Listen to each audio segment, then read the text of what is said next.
नमस्कार, जय श्री कृष्ण। देखिए, ये जो वीडियो सीरीज में चला रहा हूं, कई सारे वीडियोस अभी तक बना चुका हूं और कई सारे बनाने जा रहा हूं।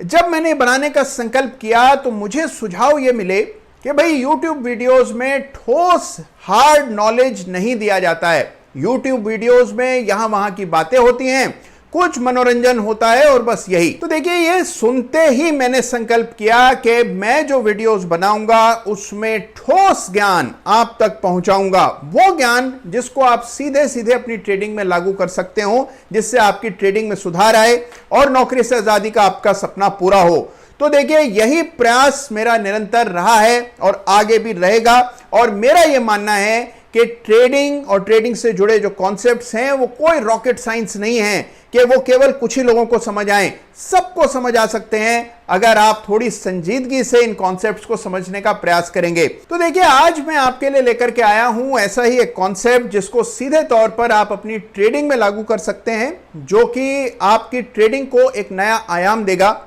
और ये जो कॉन्सेप्ट है, इसके जरिए आप रेगुलर प्रॉफिट्स जनरेट कर सकते हैं। तो देखिए, कॉन्सेप्ट क्या है, अब इसको समझिए। देखिए, सबसे ज्यादा मुश्किलें पेश आती हैं साइडवेज मार्केट में।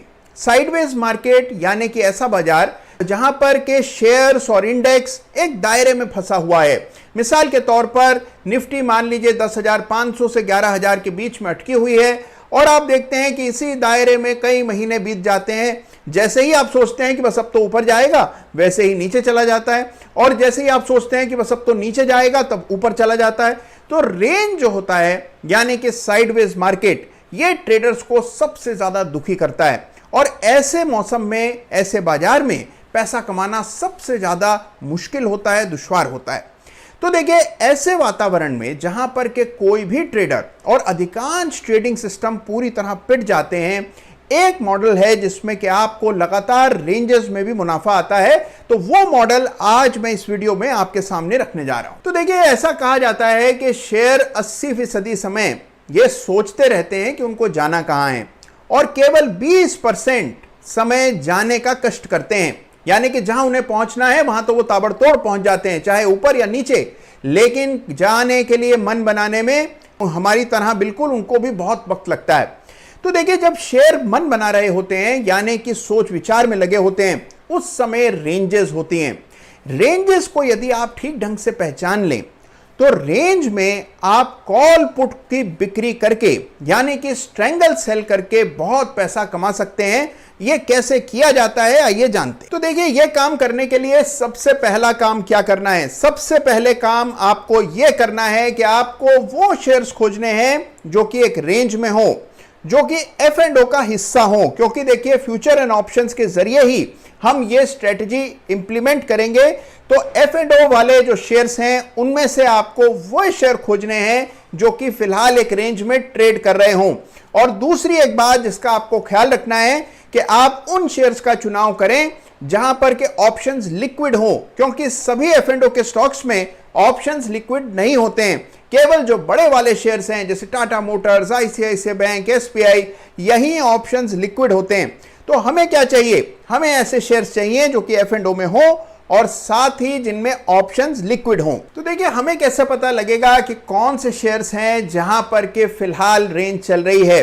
तो देखिए, रेंज पहचानने के लिए टेक्निकल एनालिसिस में एक बहुत ही कमाल का इंडिकेटर है और इस इंडिकेटर का नाम है ADX।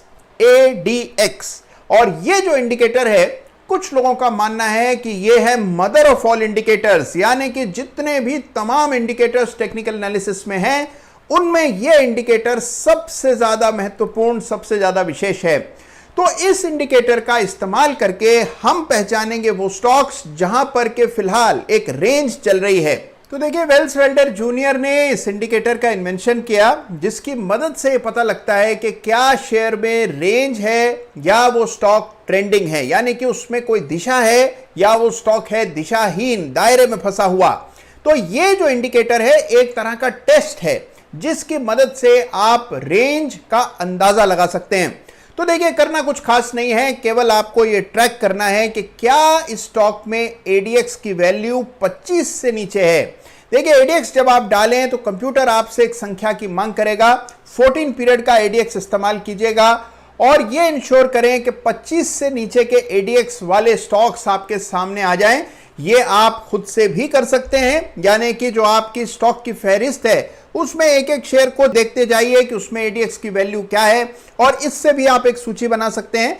आप चाहे तो कंप्यूटर की मदद लेकर किसी भी चार्टिंग सॉफ्टवेयर के जरिए यह सूची तैयार कर सकते हैं। तो आपको यह पता लग जाएगा कि किन स्टॉक्स में एडीएक्स 25 से नीचे चल रहा है, यानी कि कौन से वो शेयर्स हैं जो कि रेंज में चल रहे हैं।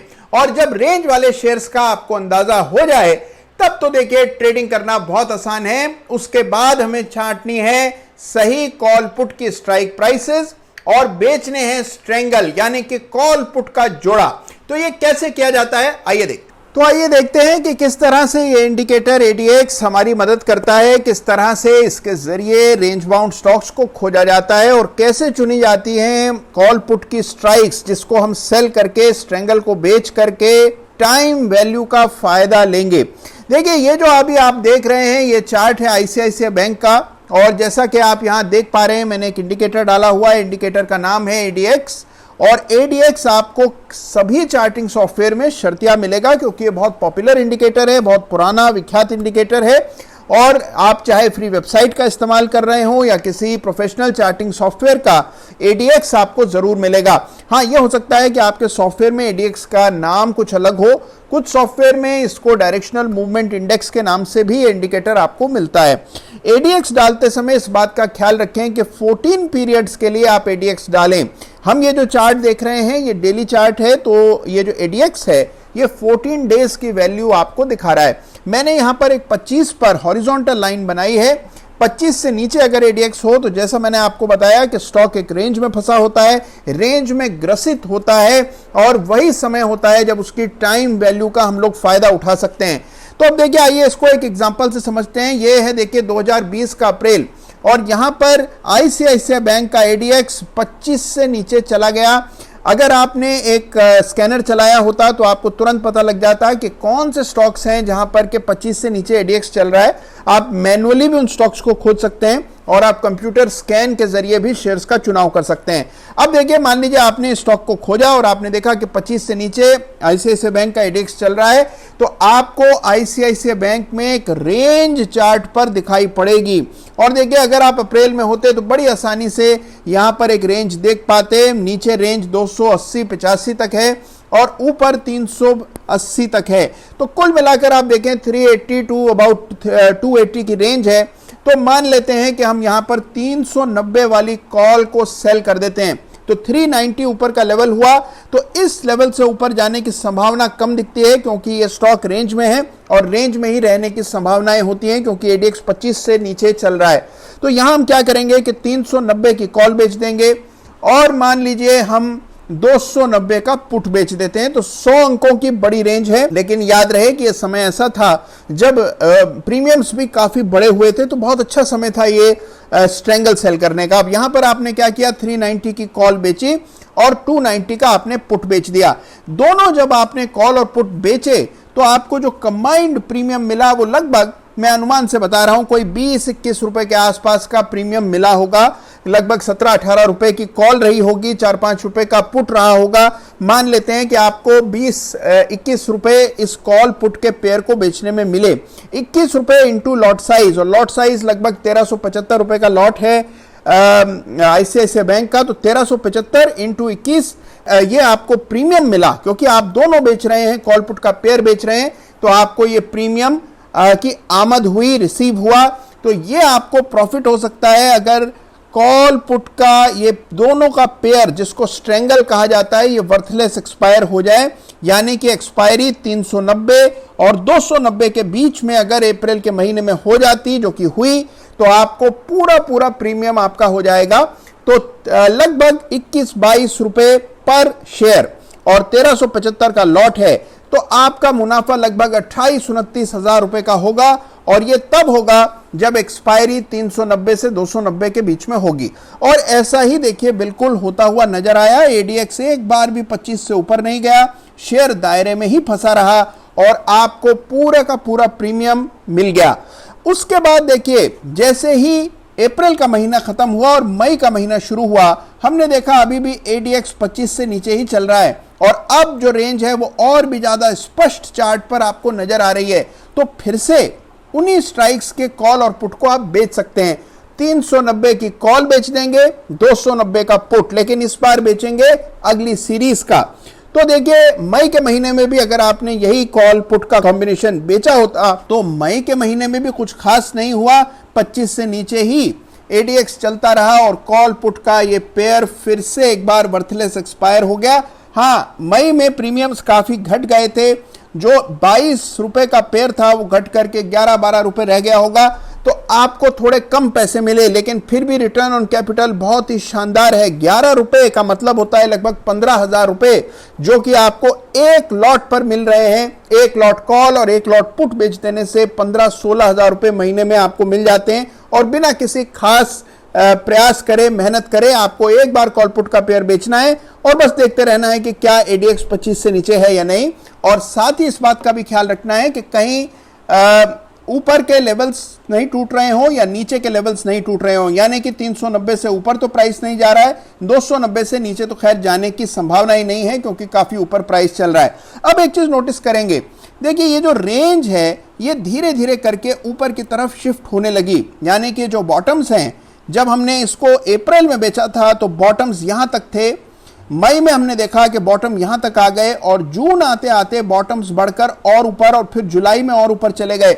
ये जो नैरोइंग फिनोमिना है ये जब आपको देखने को मिले तो आप मान लीजिए बस अब कॉल पुट बेचना खतरनाक होने वाला है। तो यहां पर फिर कॉल पुट बेचना बंद कर देंगे, किसी और शेयर का रुख करेंगे जहां पर अब एक नई रेंज का विस्तार हो रहा हो। तो इस तरह से जैसे ही आपको स्टॉक में नैरोइंग रेंज देखने को मिलती है, कॉल पुट बेचना बंद कर देना चाहिए।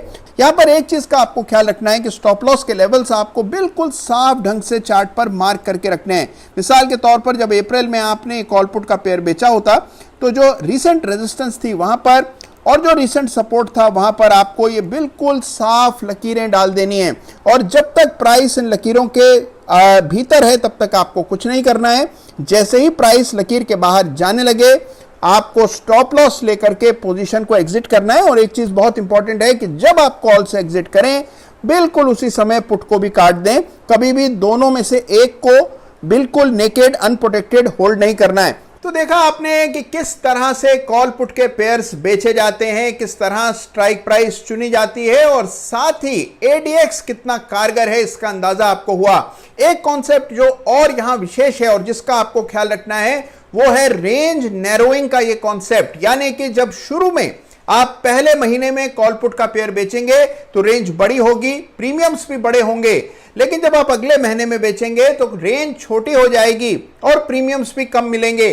और 2-3 बार ऐसा हो जाए तो मान के चलिए कि अब कॉल पुट के पेयर्स बेचना सेफ नहीं है। यह बहुत important real life practical experience से मैं आपको चीज बता रहा हूं और इसका आप लोग विशेष ध्यान रखिएगा, संज्ञान लीजिएगा। तो देखिए अब इसमें गलत क्या हो सकता है, यानी कि हमारे विपरीत ये परिस्थिति कब जा सकती है इसका भी आपको अंदाजा होना चाहिए। तो देखिए मान लीजिए आपने कॉल पुट के पेयर्स बेचे और उसके बाद प्राइस एक तरफ बड़ा मूव दिखाने लगा, तो आपको पहले से एक लेवल तय करके रखना है जिसके ऊपर आप स्टॉप लॉस लेकर के अपनी पोजीशन से एग्जिट करेंगे। दूसरी चीज जिसका आपको विशेष ख्याल रखना है कि जब आप अपनी कॉल को एग्जिट करें, यानी कि जो कॉल आपने बेची हुई है उसको कवर करें, तो बिल्कुल उसी समय आपको पुट भी कवर करना है। याद रखिए यह कभी नहीं करना है कि एक तरफ का ट्रेड एग्जिट कर लिया और दूसरा ट्रेड होल्ड किए बैठे हैं, यानी कि जिसमें प्रॉफिट आ रहा था उसको तो तुरंत बुक कर लिया और जिस कॉल या पुट में नुकसान आ रहा था उसको थामे रहें। ऐसा करेंगे तो नुकसान भारी हो जाएंगे।